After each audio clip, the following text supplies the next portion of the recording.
Hey everyone, I am on a staycation, so I thought I'd give you a little look at what books I brought to camp with me to try to read this week. So I'm off work for the next week. It's Sunday, and we're up at our camp on the lake, and I have these books to keep me entertained.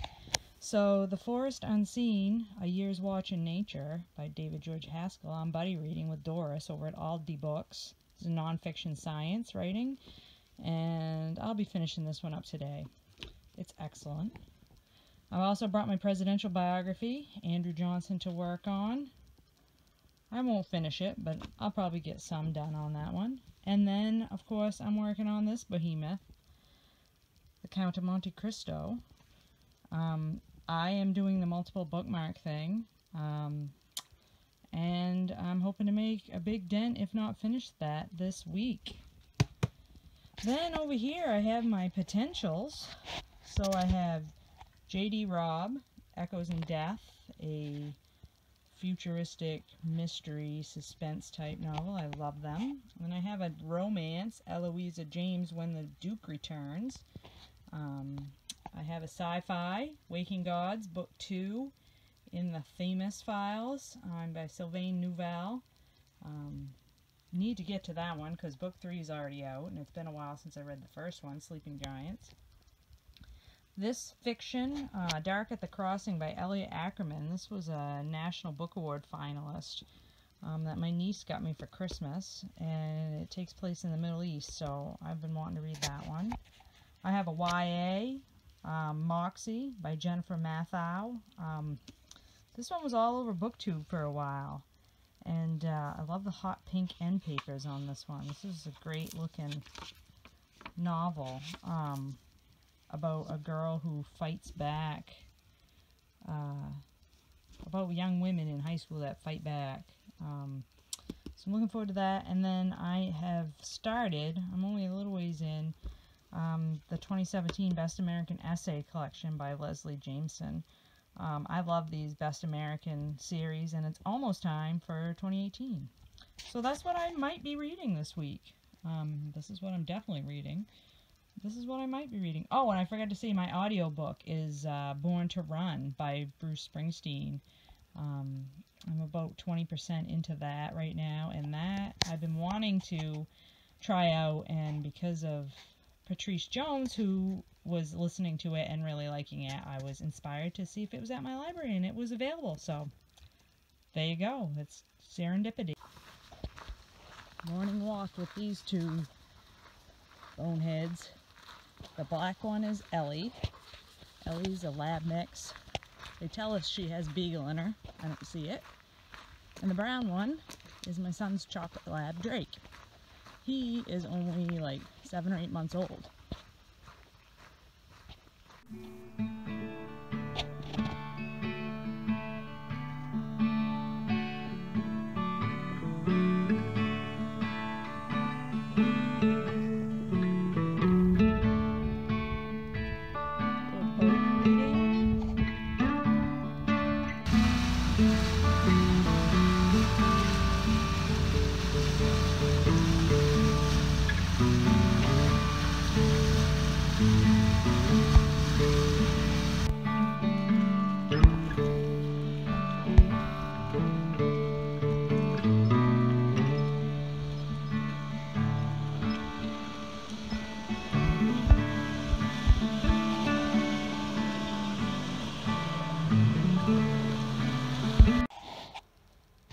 So I'd started reading Echoes in Death by J.D. Robb yesterday. Left my book on the boat. Went inside, had a huge thunder and lightning storm, and my book got totally ruined. Oh, sad. I'm gonna try to let it dry so I can at least read it, because I'm on page 84. So in the meantime, while that's drying, I've started this one, Waking Gods by Sylvain Neuvel. I'm just a little ways in. Science fiction. Second book in the series. I'm on page 20. So hopefully I will not destroy this one by leaving it out in the rain. Hey everyone, it's Friday of my staycation vacation, and I thought I would just talk to you briefly about those books that I've completed. I've actually completed this week. And so I completed The Count of Monte Cristo by Alexandre Dumas. This is a classic. I was reading with a group that Laura Frey put together. I will link her down below so you can check that out if you want. We were reading it over a 6-week period, about between 200 and 300 pages a week, and this book tells the story of Edmond Dantes, who's put in prison for a crime he didn't commit, and while in prison encounters an older man who was also imprisoned and tells him about a fabulous fortune. Dantes escapes and finds the fortune, and then sets about getting revenge on those folks who put him in prison for no reason other than their own gain. And this was an adventure novel, and for a classic, it reads very well. There were parts where I thought Dumas got a little bit off in the weeds, and it was difficult at times to keep track of all the different characters, because some of them's names changed as the years went by and things like that, and so you really had to pay attention to who he was talking about. But for the most part, I very much enjoyed this adventure story.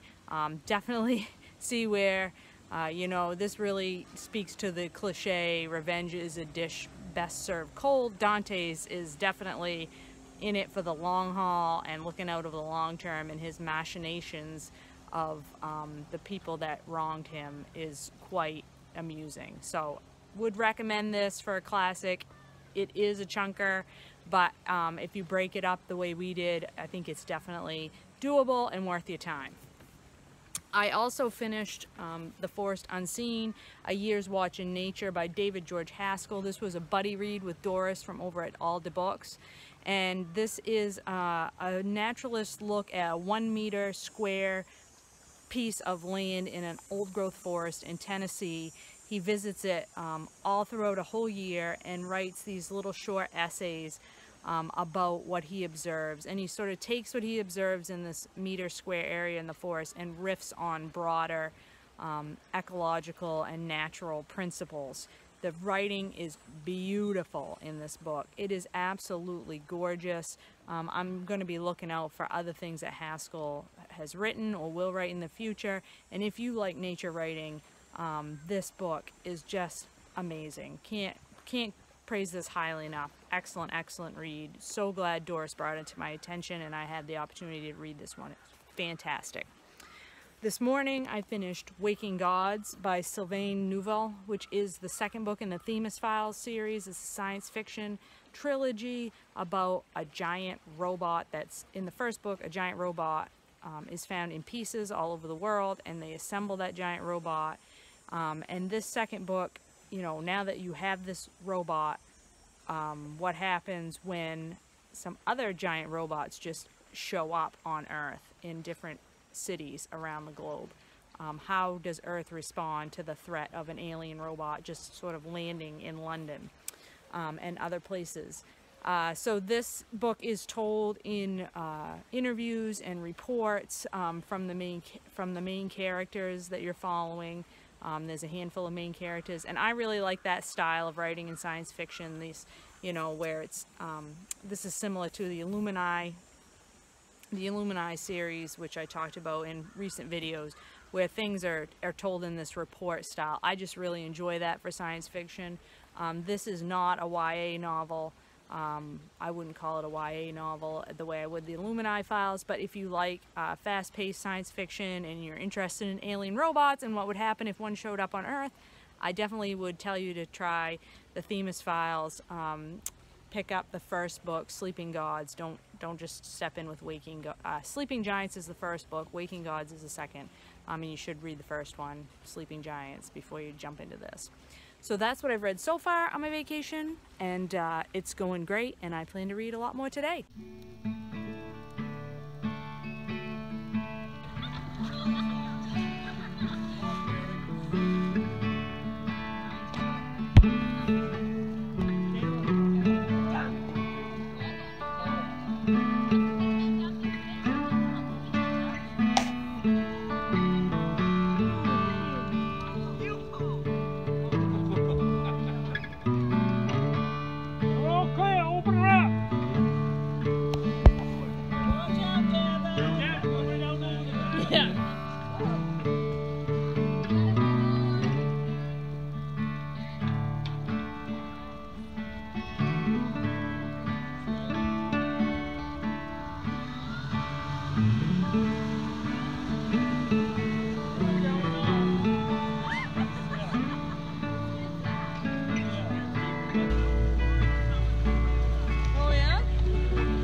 sad days, everyone. It's the last day of my vacation, so I thought I would wrap up this vlog and try to edit it together and get it posted before I have to go to work tomorrow. Boo-hoo. But it's been a great week. Wonderful weather, nice hot sunny weather. It's a little bit overcast today, but that's all right. Just makes me feel not so bad about going back to work tomorrow. So I just wanted to wrap up what books I've completed in the last few days here. I did finish Echoes in Death by J.D. Robb, and this is, I don't even know which number, in a long-running futuristic suspense series, which features a cop, Eve Dallas, and her husband Rourke, and they solve mysteries in a future New York City. J.D. Robb is a pseudonym for Nora Roberts, so these are romantic suspense, and I really love them for the characterization. It's not so much for the mystery. I figured out in this one who the bad guy was the minute he stepped onto the page, but it's not really about solving the mystery for me. It's more about the interactions between the huge cast of characters in this long-running series. So very much enjoyed this. It was a great vacation read, although this book, I guess you can't really see it here, but it's totally destroyed. This is the one I got caught in the rain on the boat, so too bad. Then I also finished a romance novel. This is When the Duke Returns by Eloisa James. This is book 3 in the something Duchesses, Desperate Duchesses series, I think it is called. I don't think you necessarily have to read them in order. Each book is about a different character, although there is some overlapping characters that come into the stories, but the main characters themselves each have their own separate book. This book is, you know, it follows the same trope as a duke and a duchess, and they haven't seen each other since they were children. They were married by proxy when the Duchess was 12 and he was 18, and he's been off exploring in Africa and India and all over the world since then. He finally comes back to England, and she is interested in having a real marriage or getting out of the marriage so she can get married and have children. And the interesting thing about this one is that both the main characters are virgins, which very rarely happens. Usually the guy is very experienced, but neither one of them are experienced, and it's just a great fun read, a nice mystery, a nice romance to take your mind off things, and I do like Eloisa James as an author. So if you like romance, I would recommend that. And then I have also, I didn't finish anything else, but I've been working on Best American Essay Collection from 2017. I am currently on page 140. I think there's about 300 pages in this, so I'm about halfway through this, trying not to read them all in one go, but trying to read 1 or 2 essays at a time and then put it down and pick something else up. But as always, very much enjoying this. You know, in any collection of essays or short story, there's some that you like more than others, but there's some very good ones in this already. So that's going well. And then this morning I started Parable of the Sower by Octavia Butler on my iPad as an ebook, and that is for the POC Readathon, which started either yesterday or today, I can't remember, and I am doing some buddy reads for that with Patrice Jones. So Parable of the Sower I started this morning. I've read about 30% of that, I think, around, and that is an excellent science fiction novel, dystopia, near future America story. I'm really loving it so far. And I've also picked up this poetry collection, Whereas, by Layli Long Soldier, who is a indigenous author. These poems, she is an Ogla Lakota poet, and this beautiful book, which is put out by Grey Wolf Press, was a gift to me from Patrice Jones so that we could buddy read some POC poetry during this readathon. So I've started this one. I'm on page 28 of this collection, which is, let's see, about 100 pages long. So we shall see. Poetry and I struggle with poetry. I often feel like I'm not getting it.